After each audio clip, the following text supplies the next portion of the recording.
let's go to our next caller. I believe his name is Manucher. Manucher, welcome. You're on the air with Jesus or Muhammad. Yes, good evening. I came on the line last week.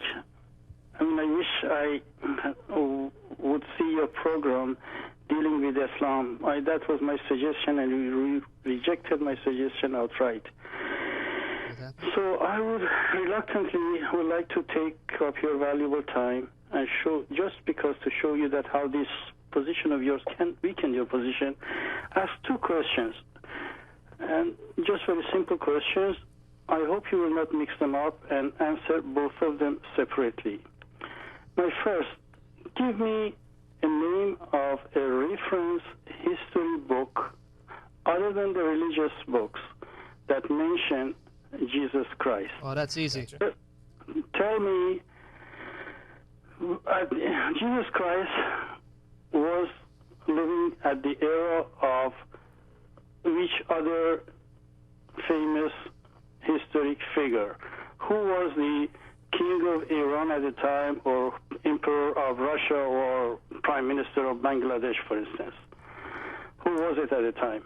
Okay, and give us your next question. That was the two questions. Oh, that was the two Yeah, questions. two Thank you, questions. Sam. Okay. David, let's take those questions. Do you want to deal with the evidence outside of... As for the who mentioned Jesus, I'd like to point this out because this is a very interesting question.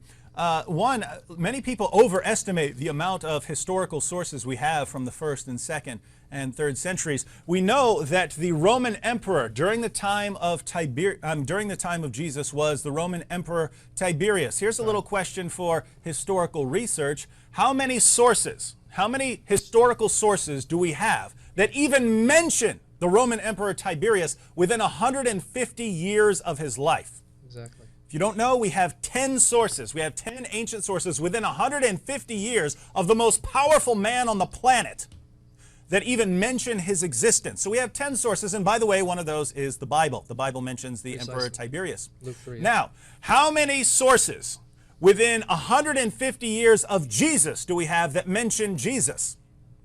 We have 40. And he was a Jewish peasant, a Jewish carpenter.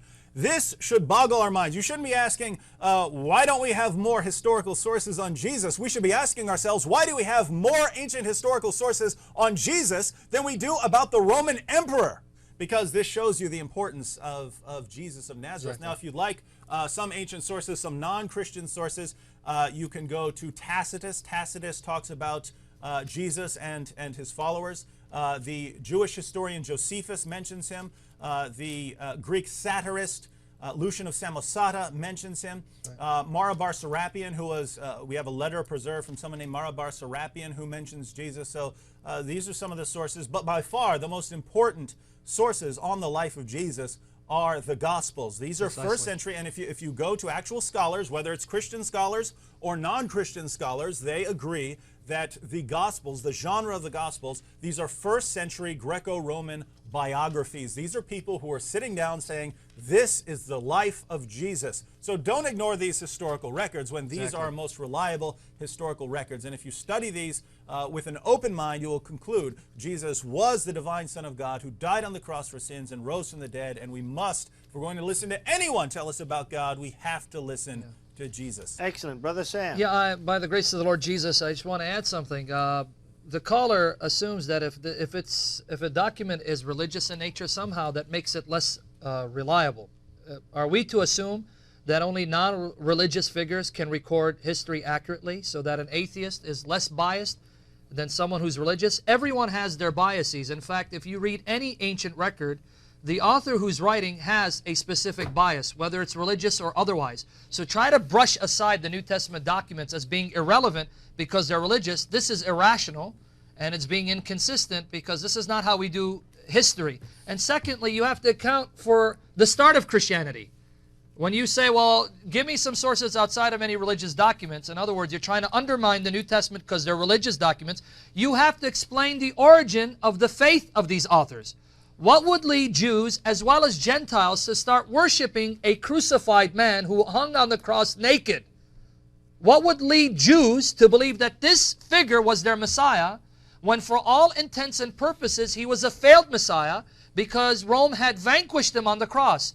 The only explanation for their faith in worshiping, not just believing, in worshiping this man is because God exists and raised him from the dead, showing that he's not a failed Messiah. He is the eternal Son in the flesh. Excellent point. Notice the circularity of the position. Precisely. We'll assume that there is no God, that Jesus was just a regular person, that all religions are false, that there is no truth about God, that the only thing that's true is naturalism, the natural world is all there is. And once we've assumed that, then we'll go to the historical evidence and reject anything that tells us about anything supernatural, or Jesus performing miracles, or Jesus rising from the dead. We'll use our prior assumption to reject all of that, and then once we've rejected all of that, we'll say, where's the evidence for Jesus?